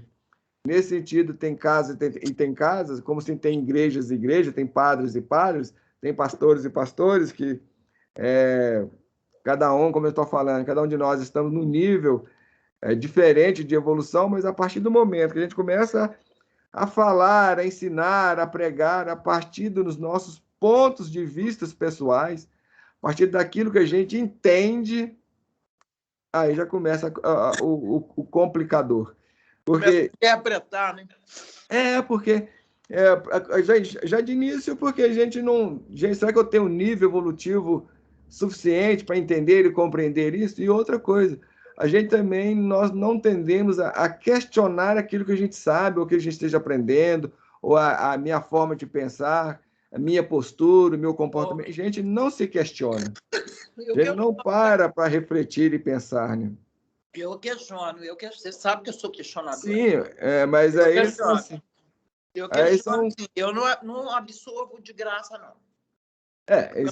Porque eu vi, se você for pensar, aprendi isso muito no meio científico, aprendi na universidade também, mas se você digerir aquilo que te dizem sem uma crítica no sentido não dessa banalização do termo, mas no sentido de você fazer uma reflexão, uma análise sobre aquilo. Entendeu? Se você for argumentação, dando tudo, bom, como é que faz? Né? Você mas porque você vira jacaré. Porque ela faz bem para lúpus e o presidente disse que ela faz bem para Covid. Como assim? Entendeu? Quer dizer, eu tenho que criticar, eu tenho que falar, bom, será que é mesmo? Deixa eu ler aqui mais sobre isso. Sim. Claro, mas... Entendeu?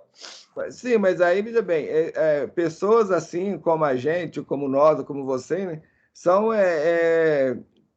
isso não é o comum, não é o normal. Você vê que essa característica... Eu te pergunto por que não é o normal. Porque essa característica, o Enneagrama explica isso. A partir do momento seguinte, essa característica é própria da personalidade 6. Agora, é lógico que os outros tipos de personalidades pode e deveria até desenvolver essas coisas.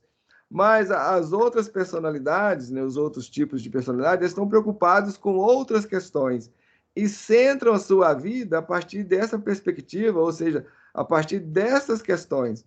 Então, e tem outros fatores ainda, além dessa questão de personalidades, que é o nosso nível infantil. É uma explicação que você tem, que eu acho válida e acho que você tem mesmo essa questão do rol de características de cada um que induz o comportamento, né? Agora, você tem também outros fatores de contexto que favorece isso e que interessa que assim seja. Entendeu? São vários fatores. São múltiplos fatores, com certeza. Se a gente colocar de forma assim, então, fulano nasceu, por exemplo, 3, ele vai ser sempre vaidoso. E tudo que for luz para ele. Não, um belo dia ele vai enxergar que ele foi um indivíduo crítico. Entendeu? Não, aí são coisas diferentes. Por exemplo, igual essa questão, né, de a gente estar colocando, por exemplo, tem a questão da evolução. A gente ainda está nos primeiros movimentos do nosso crescimento psicológico, emocional, espiritual. Então, esses fatores aí pesam.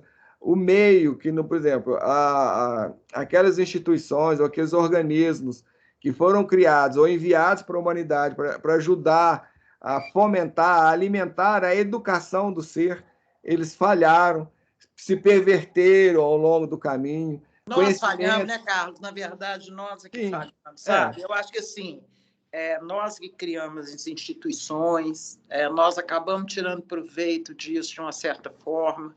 Sim, claro. Então, eu acho que, assim, nós é que fazemos o mundo. Então, eu acho que nós temos uma grande responsabilidade nisso. Claro que tem, sem dúvida alguma. Porque eu acho que a gente tem que assumir aquilo, dar a César o que é de César.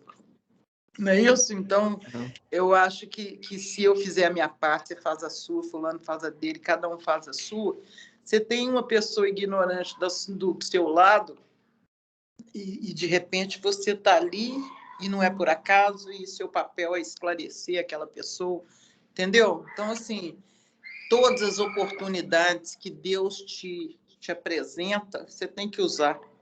Mesmo que você fale assim, não, mas eu vou ensinar um só. Não, um é diferente de zero, né? Uhum.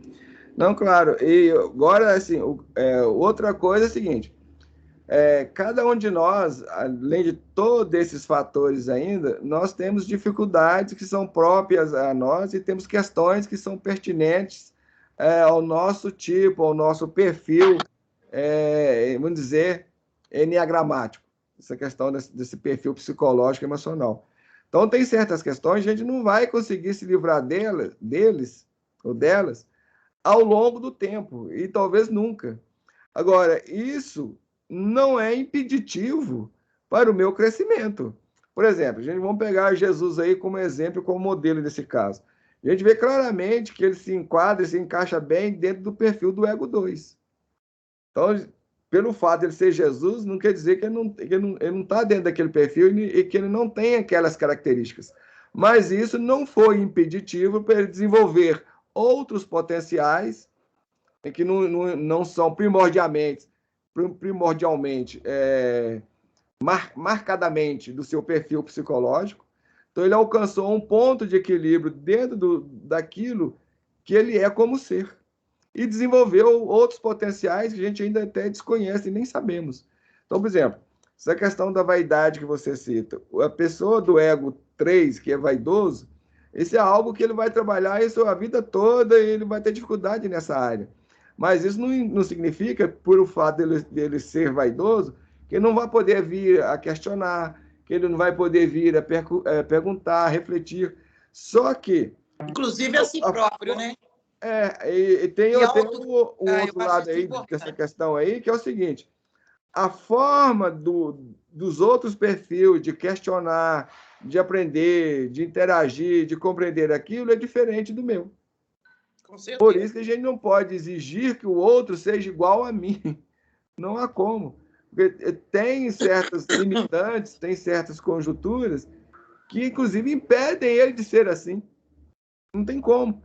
Assim como a gente nunca vai poder ser Deus, porque se a gente se tornasse Deus, a gente seria Deus. Não tem jeito. Mas nós somos parte dele, né? Não, nós já somos parte dele e vamos sempre ser. Não tem como não ser. Porque se ele não existir, eu não existo. Se Deus deixar de existir, eu deixo também. Não tem como. A gente não sobrevive sem ele. Não tem forma de sobreviver. Da mesma forma que como nós não sobrevivemos encarnados sem o ar que respiramos. Se tirar o ar, nós morremos. Não tem jeito. A gente ainda é dependente. Nós monopolizamos a conversa, a Diva foi embora. Eu acho que a internet dela está caindo. Ela já saiu e voltou várias vezes. Então tem essa dificuldade, esse problema aí. A Elizabeth ingressou aí, a Diva voltou também. Acho que a internet dela que está tendo Pix lá. Que deu resto para falar, cara. A Elizabeth está chegando agora, seja bem-vinda aí. Boa noite. Falar nisso, eu até esqueci de cumprimentar vocês lá no início, né, do nosso estudo, dando boa noite, desejando que todos sejam bem-vindos. Apesar que a Elizabeth chegando quase no finalzinho, né, nós já estamos aí para 1h30. Aproveitando aí, como você também está falando, Valéria, vamos dar oportunidade aí para a Elizabeth que está chegando aí. Você tem alguma pergunta, Elizabeth, alguma observação, algum tema, algum assunto que você queria abordar aí, trazer para nós, ou colocar, ou falar? Nós já estamos aqui conversando muito. E como diz a Valéria, eu e ela que estamos monopolizando aí. A Márcia Porto também, né, Márcia? Você hoje falou pouco. A Diva ainda se manifestou, fez perguntas. Não, Carlos, eu estou ouvindo aí do que vocês estão falando e aprendendo com o que vocês falam.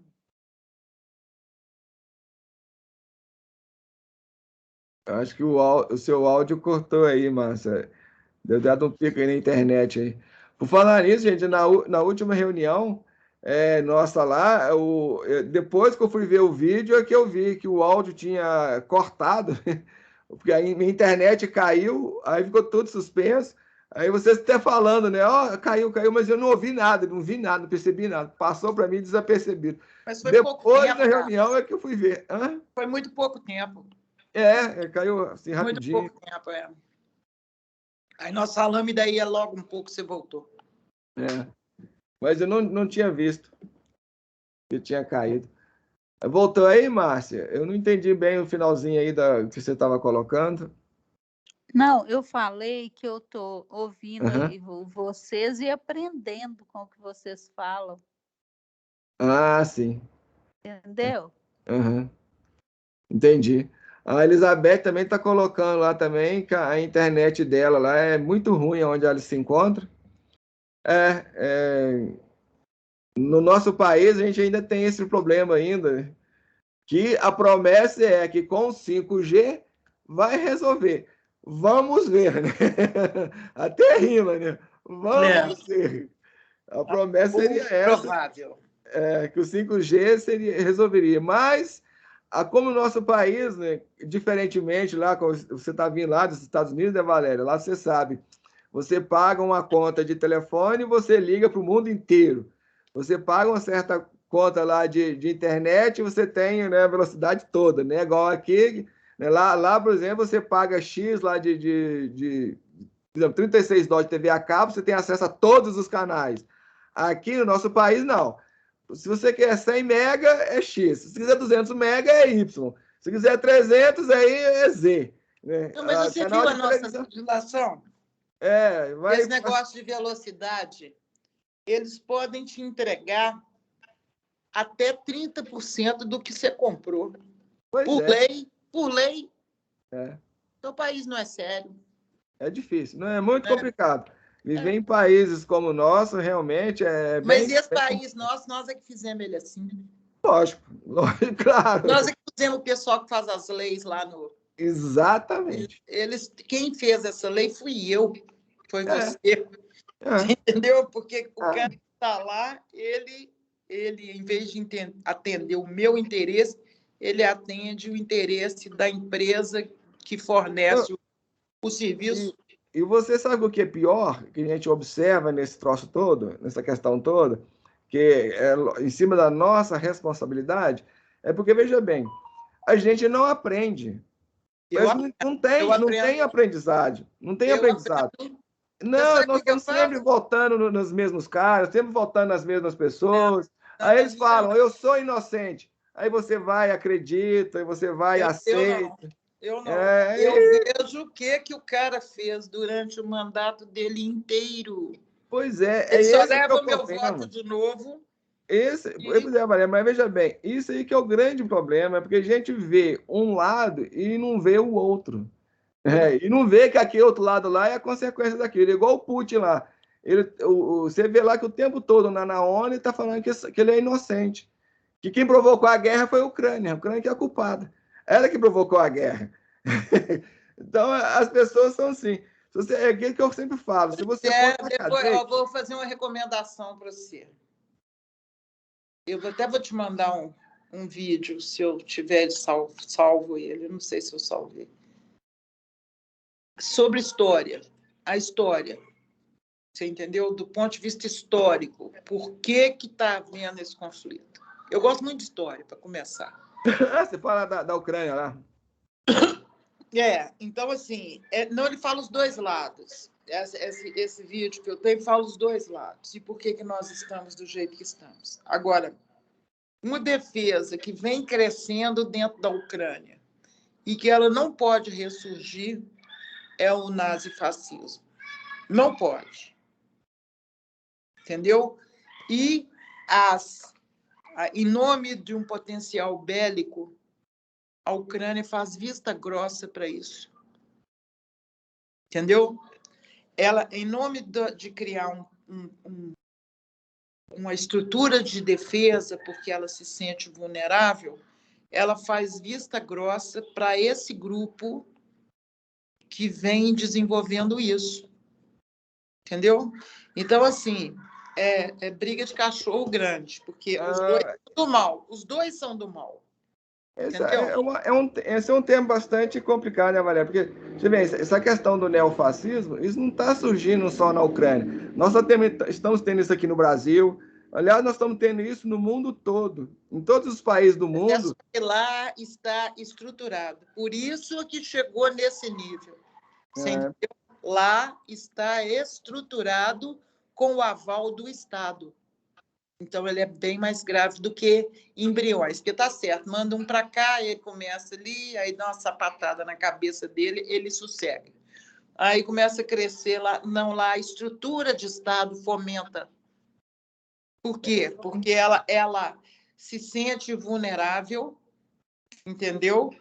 E entende que esse grupo a protegerá.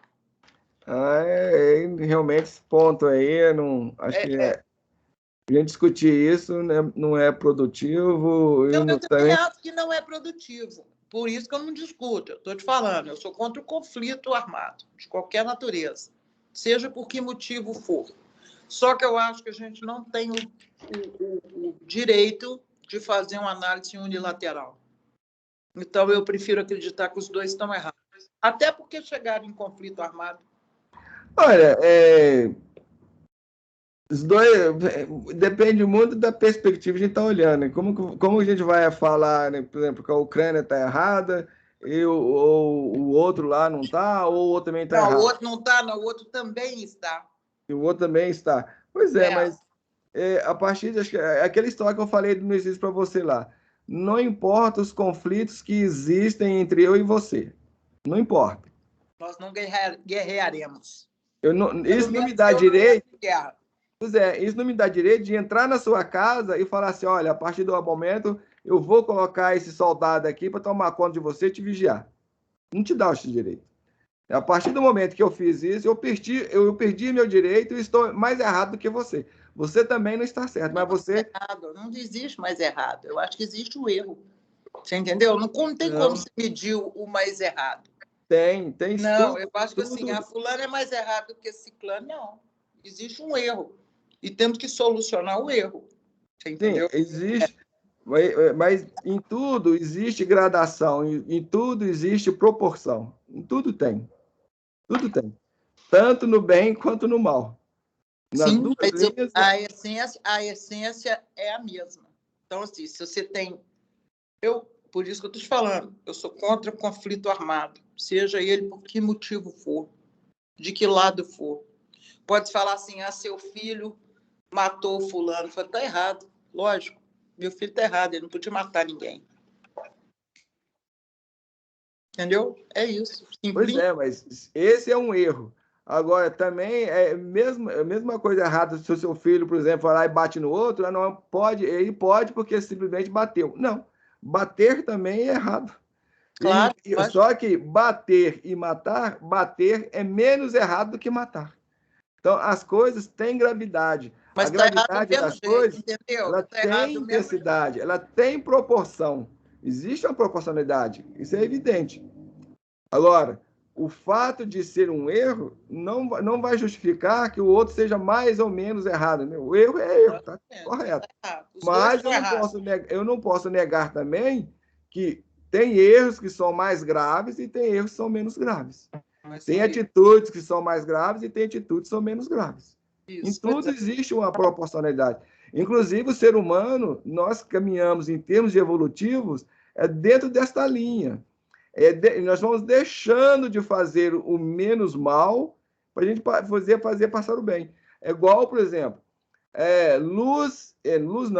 calor e frio. Assim como as luzes e trevas, qualquer coisa. Aparentemente é uma polaridade, são duas coisas diferentes, mas no fundo não é. É a mesma coisa. Se você for diminuindo o calor, você vai entrando para a zona de frio. E chega um momento, passa a ser frio, e vai chegar um momento de chegar ao frio extremo. Então, o frio extremo e o calor extremo são polos da mesma coisa. Ou seja, qual que diferencia um do outro? É a intenção. A intensidade. Né? Intensidade. A mesma coisa, o bem e mal, luz e sombras, tudo isso. Então, na medida que nós vamos aprendendo, nós vamos deixando de fazer o mal, por exemplo. Antes, a doutrina espírita mesmo coloca isso, a espiritualidade coloca isso, nos ensina sobre isso, é o seguinte: por que nós hoje é considerado que nós estamos melhores do que ontem?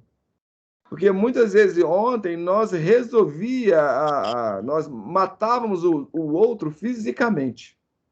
A gente ia lá e tirava a vida do outro. Hoje a gente já melhorou um pouco. Melhoramos, assim, pode falar assim, em termos de melhora, nós evoluímos? Não. Porque hoje a gente mata o outro, mas não fisicamente, mas a gente mata a esperança dele. A gente mata a alegria dele. Então nós estamos matando. Mas matar a esperança, matar a alegria é menos grave do que a gente tirar a vida física dele, matar fisicamente. Então, em tudo existe essa proporcionalidade. A gente não pode desconsiderar isso, porque senão nada é preto e branco. Entre o preto e o branco são opostos da mesma coisa. E entre o preto e o branco existe toda uma escala de cinza. E a gente não pode falar, isso não existe. Não, existe. Ele existe e faz parte. Então a gente não pode desconsiderar. Senão a gente incorre em erro. Então, a gente acaba tendo uma visão distorcida. Chegamos num ponto de divergência. Com certeza. Mas é isso. As divergências na humanidade, isso é comum. Isso é algo comum devido a essas questões todas que nós temos de ver a vida, compreender a vida, abordar a vida em função do nosso nível evolutivo, do nosso nível de compreensão. Não, muitas coisas, muitos fatores alimentam e faz parte disso. O Gurdjieff explicava isso de um jeito até meio grotesco. Ele falava o seguinte, que na humanidade, se você arrumar um monte de estrume e colocar ele no altar e começar a adorar, você vai encontrar pessoas que vão te defender, que vai juntar você para adorar aquele monte de estrume, e outras que vão negar, que vão rejeitar, que vão recusar, que vão te acusar, que vão te agredir por causa disso. Então, essa é a humanidade. Por isso que existem todos esses conflitos, todas essas confusões todas, porque a gente ainda não damos conta ainda de viver no meio disso de uma forma respeitosa. Você está falando assim, entramos num ponto de divergência. Ok, mas desde que seja de uma forma respeitosa, desde que eu te respeito você nas suas diferenças, nas suas divergências, e você me respeita, está tudo ok. Sim. Tudo bem, nós estamos caminhando. E em algum momento, na nossa vida de espírito, a gente vai chegar e falar assim, a verdade é essa. Esse aqui que era o caminho. Então, devaguei por aqui, se devagou por ali, mas vai chegar no ponto lá. O importante é isso. Infelizmente, nós estamos tendo dificuldade de entender isso e de viver dentro desse patamar. Né? Bom, gente, nós já estamos indo para quase 2 horas, 1 hora e 47 minutos. Já deu? Acho que o papo foi bom, acho que foi muito legal. Se vocês tiverem gostado, a gente pode até pensar em repetir isso aí outras vezes. Mas vocês não falam? Fica só para nós. Seja com um tema específico, de repente a gente propõe a falar num determinado tema, determinado assunto, abordar alguma coisa ou outra, ou nesse formato mesmo de assunto livre, a gente vai conversando, dialogando e trazendo as coisas. Aí vamos ver, se vocês tiverem gostado, a gente podemos repetir para frente. Caso contrário, foi um grande prazer estar aí com vocês nessa noite de hoje. Para mim foi aproveitoso estar com vocês, a gente trocar essas ideias. E espero que todos tenham gostado aí, tenha sido útil. E nós vamos disponibilizar isso aí lá no grupo. O grupo lá, que eles não tiveram oportunidade por uma forma ou outra, não quiseram, não puderam. Existem motivos lá para eles poderem participar disso. E espero que eles também venham a gostar e dar apoio aí no futuro para outros encontros, quem sabe. Ok?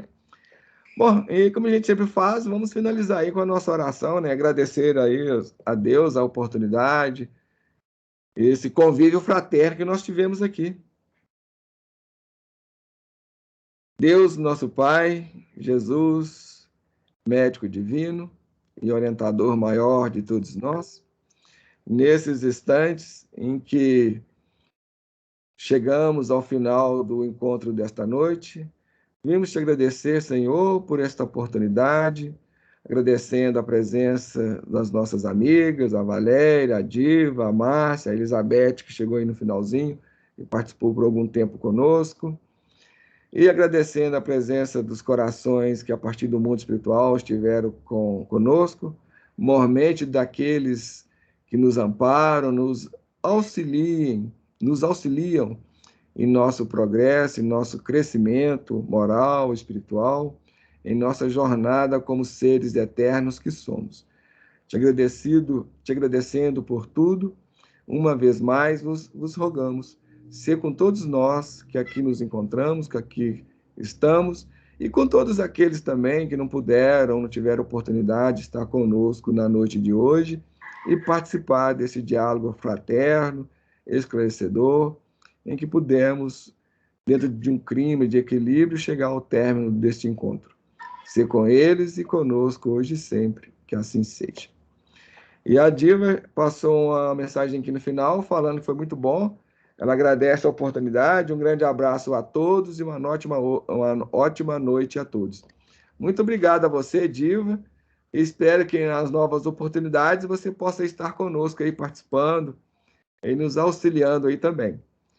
E a gente fica muito feliz de você ter gostado. E no final, gente, um beijo para vocês, no coração de todos. Boa noite para todo mundo. Boa noite. Boa Até uma noite. próxima oportunidade. Pode Obrigada. falar, Márcia. Boa noite. Boa noite. Boa noite, Márcia. A Diva está respondendo aí, sem dúvida. Então, um beijão, Diva. E até uma próxima oportunidade, então. Tchau, gente. Tchau, obrigada. Obrigado a vocês.